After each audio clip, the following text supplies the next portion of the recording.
से ये कार्य प्रारंभ हुआ। अब क्यों हुआ इसको भी अगर हम देखें तो इसके पहले भारतवर्ष में मेघालय की शिक्षा प्रणाली चल रही थी, कॉन्वेंट पद्धति चल रही थी, जहाँ पर संस्कार का अभाव था। तो कुछ संघ के विचारकों ने, कुछ वरिष्ठ जनों ने विचार किया कि भाई हम अच्छे बच्चों को संस्कार तो देना चाहते हैं, भारत की शिक्षा देना चाहते हैं, भारतीय परंपराओं का बोध कराना चाहते हैं, भारत का ज्ञान देना चाहते हैं, लेकिन इसके लिए क्या किया जाए। तब उनका विचार हुआ कि अपन क्यों ना एक छोटा सा विद्यालय भारतीय संस्कृति का पोषण प्रारंभ करें।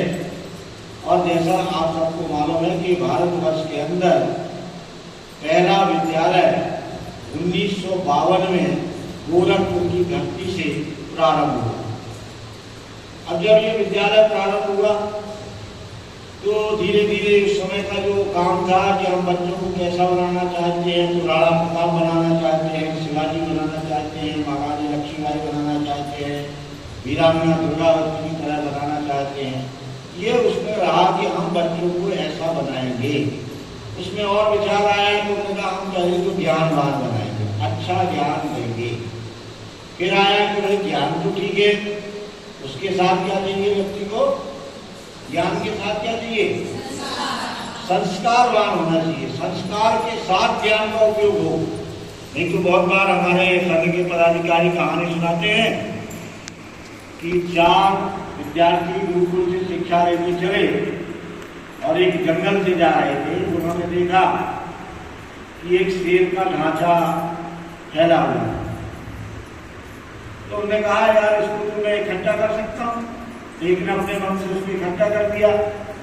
एक ने कहा कि भाई इसको मैं और स्वरूप दे सकता हूँ, उसने स्वरूप दे दिया। एक ने कहा कि भाई मैं इसकी चमड़ी मांस सब लगा सकता हूँ, इसमें सांस चालू कर सकता हूँ, उसने कर दिया। और एक ने कहा मैं इसको जीवित कर सकता हूँ। ज्ञानवान थे तीनों चारों, लेकिन ज्ञान की सही परख संस्कार न होने के कारण, उसका प्रयोग करने का भाव न होने के कारण अंत में आप जानते हैं क्या हुआ होगा। काम तो अच्छा किया ना हमने, ज्ञानी भी थे, संस्कारी थे, विवेक ही नहीं। भाई शेर को जिंदा करके क्या करोगे, हलवा खिलाएगा या पोहा खिलाएगा, क्या करेगा, खा जाएगा। तो कैसे बालकों का निर्माण करना, विवेकी बालकों का भी निर्माण होना चाहिए, संस्कारवान होना चाहिए, और इसके साथ चरित्रवान नागरिकों का निर्माण करना उस समय की आवश्यकता के अनुसार विचार किया। बाद में धीरे धीरे कार्य का विस्तार हुआ।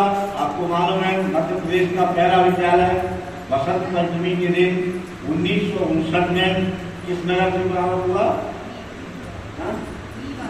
रीवा नगर से।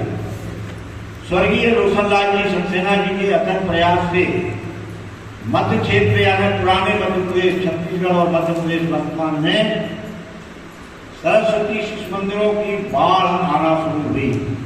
और धीरे धीरे धीरे धीरे एक एक करके बड़े नगरों से लेकर के और इस विद्यालय तक जहाँ हम आज प्रशिक्षण ले रहे हैं, ऐसे अनेक अनेक विद्यालय खुल गए।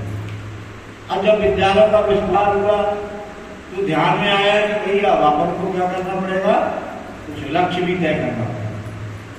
तो फिर हमारे कार्यकर्ता जो वरिष्ठ जन थे, विद्वान जन थे, उन्होंने सबने एक संगठन की और ऐसे कार्यकर्ताओं ने मिल करके, जैसे आपकी बैठक चल रही है ऐसे ही हम लोग की बैठक होती है, यानी हमारे जो वरिष्ठ पदाधिकारी हैं, संगठन मंत्री हैं, इनकी पूरे साल बैठकें चलती है। उस ऐसी जोधपुर राजस्थान में एक बैठक हुई और 1989 में इसको स्वरूप दिया गया, इसका चिंतन चला और कम से कम 15 दिन के अंदर ये जो लाइनें आप देखते हैं ना इतनी बोलने की, क्या क्या होना चाहिए, हम कैसे समाज का निर्माण करेंगे, किस प्रकार के बालकों का निर्माण हमें करना है, उनके अंदर कौन से गुण होना चाहिए, ये विचार करते हुए जोधपुर की बैठक में हमारा लक्ष्य तय हुआ।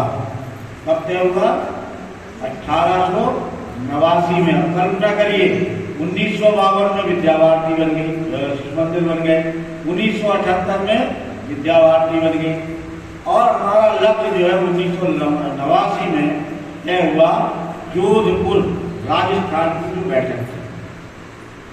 अब ये लक्ष्य तो तय कर लिया, इसको अपन ये भी कह सकते थे कि भाई उद्देश्य, तो उद्देश्य और लक्ष्य में कुछ अंतर है, नहीं समझ में आता, और जरा बताएंगे आप लोग। भाई हमारे विद्या भारती का लक्ष्य तय हुआ, उद्देश्य नहीं हुआ, दोनों में कुछ अंतर है या समानता है जी? हाँ, क्या अंतर है? जोर से बोलना। पूरा करना, और उद्देश्य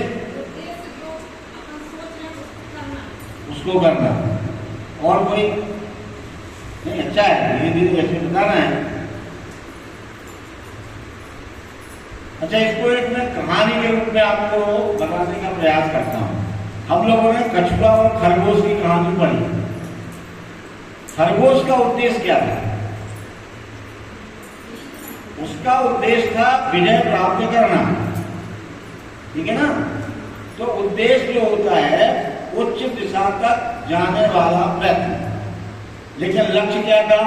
लक्ष्य वास्तव में कछुए का था कि किसी भी प्रकार से सतत प्रयत्न करते हुए आगे बढ़ना, और आगे बढ़ते हुए अपने लक्ष्य तक पाना, और जब तक लक्ष्य की प्राप्ति ना हो उसके अंदर आने वाली अनेकों चुनौतियों का सामना करते हुए उस लक्ष्य तक पहुंचना।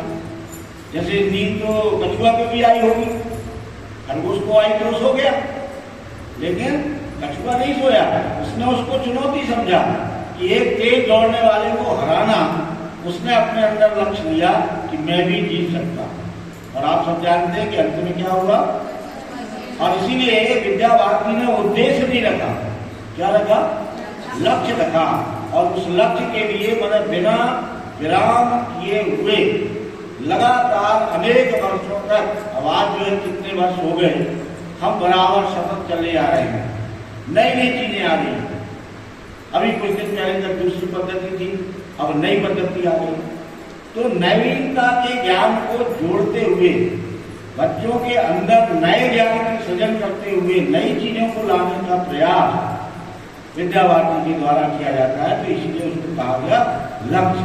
और जैसा आप सबने बताया कि हमारा, जब हमारा शब्द आता है तो हमारी जवाबदारी बढ़ जाती है, और हम उसको निष्ठापूर्वक अनेकों समस्याओं से जूझते हुए पूर्ण करने का प्रयास करते हैं। अच्छा, जरा ये प्रश्न बताएंगे क्या उत्तर कि अभी सबने लक्ष्य पढ़ा, इसमें कितने स्थानों पर पूर्ण विराम है? पूरे लक्ष्य में पूर्ण विराम कितने स्थान पर है? गलत होगा तो चलेगा, आपको पता होगा। तो कितना सोच पड़ गया, कैसे लक्ष्य पूरा होगा? गलत भी होगा ना, चलने दो, कोई दिक्कत नहीं। हाँ बताओ दीदी, कुछ बोल रही है? 2 और बोला, हाँ बैठो और देखो और सोचो जी। हाँ 1 जी, अंत में देखिए यहां से अपनी शुरुआत होती है। इसका मतलब है कि जितनी चीजें लक्ष्य में कही गई वो सब एक दूसरे से जुड़ी हुई है, इसलिए अंत में पूर्ण विराम है। और पूर्ण विराम के पहले क्या है? एक शब्द है, क्या है वो? समर्पित। यही है ना? यानी सब कुछ उसके लिए ही है। ये जो हमारा जीवन है, उत्तरदायित्व हमको मिला है, हम राष्ट्र निर्माता हैं, और हमें कैसे भारत का निर्माण करना ये अपने लक्ष्य में दिया हुआ है। तो इसको हम जरा 6 भागों में बांट सकते हैं। लक्ष्य की जो विभाजन यदि हम करते हैं तो मुख्य रूप से 6 चीजें सामने आती हैं। पहली लाइन क्या है, जरा दीदी कोई बोलेगी? एक जन को बोला था कि सबको लक्ष्य में, ऐसा नहीं कहा कि एक साथ बोलना, एक जन को। हाँ